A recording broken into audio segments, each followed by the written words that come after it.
Hello guys, നമ്മൾ ആലപ്പുഴ പോയിട്ടാണ്. അങ്ങനെ ഞങ്ങൾ രാവിലെ വീട്ടിൽ നിന്ന് ഇറങ്ങി. ഇത് കണ്ടോ, മണിമലയാറ് കണ്ടോ, വെള്ളമില്ലാതെ കിടക്കണം കണ്ടോ.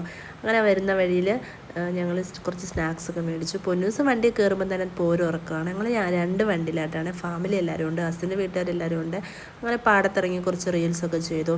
ആ പാടത്തിൻ്റെ അവിടെ തന്നെ ആയിട്ട് ഒരു പള്ളി കാണാം കേട്ടോ. എന്ത് രസമല്ലേ ദൂരെ നിന്ന് നോക്കുമ്പോൾ. എനിക്ക് പള്ളിയുടെ പേരൊന്നും അറിഞ്ഞുകൂടാ.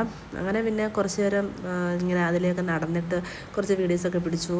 അങ്ങനെ ഞങ്ങൾ ഇങ്ങനെ പോകുന്ന വഴിയിൽ മീൻ പിടിക്കുന്നതുകൊണ്ട് മീനിൻ്റെ പേരൊന്നും എനിക്ക് അറിഞ്ഞുകൂടാ. ആ ചേട്ടനോട് ഞാൻ ചോദിച്ചപ്പോൾ ആ ചേട്ടൻ എന്തോ ഒരു പേര് പറഞ്ഞു, പക്ഷേ ഞാൻ മറന്നുപോയി കേട്ടോ. അങ്ങനെ പിന്നെ അവിടുന്ന് ഞങ്ങൾ പോരുന്ന വഴിയിൽ കലാശക്കൊട്ടിൻ്റെ ദിവസമല്ലായിരുന്നു, അപ്പോൾ കലാശക്കൊട്ട് കണ്ടു. നല്ല ബ്ലോക്കായിരുന്നു വഴിയിൽ. അങ്ങനെ അതൊക്കെ ഒരുവിധം നമ്മൾ വണ്ടി വിടുന്നുണ്ടായിരുന്നു, അവർ നിർത്തിയിട്ട് ഇങ്ങനെ ബ്ലോക്കൊക്കെ മാറ്റിയിട്ട് വണ്ടി നമ്മളെ വിടുന്നുണ്ടായിരുന്നു കേട്ടോ. അങ്ങനെ പിന്നെ കലാശക്കൊട്ടിൻ്റെ എല്ലാം കണ്ടു.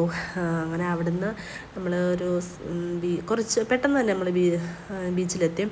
അപ്പം ബീച്ചിലെത്തിയിട്ട് നമ്മൾ ആദ്യം ബീച്ചിലോട്ടല്ല പോയത്, ആദ്യം നമ്മൾ പാർക്കിലോട്ടാണ് പോയത്. അപ്പം പാർക്കിലെത്തിയിട്ട് കുട്ടികളെ കുറച്ച് നേരമൊക്കെ അവിടെയൊക്കെ എല്ലാം ഒന്ന് കറക്കിയിട്ട് പിന്നെ അവിടുന്ന് സന്ധ്യയോട് കൂടിയിട്ടാണ് ബീച്ചിലെത്തിയത്. അപ്പം സന്ധ്യയോട് കൂടി ബീച്ചിലെത്തിയിട്ട് ഞാൻ വെള്ളത്തിലിറങ്ങിയില്ല കേട്ടോ. ഞാൻ അവരൊക്കെ ഇറങ്ങുന്നത് കണ്ടുകൊണ്ടൊക്കെ ഇരുന്നു. പിന്നെ കുറച്ച് ഫോട്ടോസും വീഡിയോസും ഒക്കെ എടുത്തു. എനിക്ക് അതിനിടയ്ക്ക് ചിരി വന്നത് തിര ഇങ്ങനെ അടിച്ചു വരുമ്പോൾ നിസാമണജിയും അണ്ണജിയും ഒക്കെ ഇങ്ങനെ തെറിച്ച് പോകുന്ന പോലെ തോന്നി. അങ്ങനെ പിന്നെ അവിടുന്ന് നമ്മൾ കുറേ നേരം അവിടെ ഇങ്ങനെ ബീച്ചിൽ അവർ വെള്ളത്തിൽ കളിച്ചു. എൻ്റെ ഇടയ്ക്കൊരു കുഞ്ഞൊരു വീഡിയോ ഞാൻ എടുക്കുന്നുണ്ട്.